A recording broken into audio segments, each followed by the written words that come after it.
Trawa wymaga bardzo dużo cierpliwości i generalnie czasu. To jest praca tak naprawdę w zasadzie 2-4 na dobę. Dzień dobry, nazywam się Łukasz Pietrzak. Pracuję w klubie piłkarskim Wisła Płock.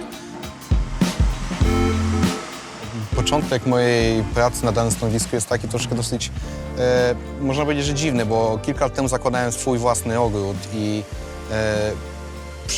przy tym zakładaniu jakby złapałem pewnego rodzaju bakcyla i stwierdziłem, że chcę się zajmować trawą, bo i ta fascynacja trawą została przełożona też potem na Wisłę Płock, a dostałem propozycję z racji moich upodobań, czy bym się nie zajął tym kawałkiem tortu w klubie. W ramach takiej bieżącej obsługi muraw, no to odpowiadam za wszystko, co jest związane z murawą, czyli przygotowanie murawy do boisk, do meczy, do treningów. Trawa jest to obecnie moje hobby, nie tylko praca, ale hobby. No jak się robi to, co się lubi i się też tym zajmuje po godzinach, no to mi się wydaje, że to tylko sprawia przyjemność. Dlatego zajmuję się też trawą w klubie.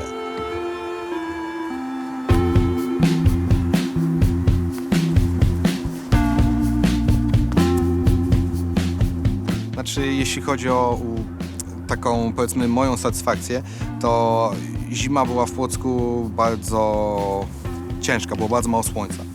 No i tu jestem właśnie dumny, że mimo tego, że ta murawa naprawdę była w opłakanym stanie, gro zabiegów, gro nawozów, oprysków, nawozów dolistnych w granulacie, innych preparatów, udało nam się tą murawę wyprowadzić, wyprostować i w ciągu 3 tygodni naprawdę zrobiliśmy taki skok do przodu i wyprostowaliśmy tą murawę, tak? Więc to jest taki moment dla mnie naprawdę dumny, bo się wtedy ja się bałem i prezes chyba wszyscy zawodnicy się obawiali, czy coś z tego będzie, a jednak udało się to wyprostować i to naprawdę bardzo dużo pracy wymagało od całego mojego zespołu, ale udało się to zrobić i mamy teraz taką murawę, jaką mamy, a ona naprawdę kilka miesięcy temu wyglądała bardzo, bardzo źle.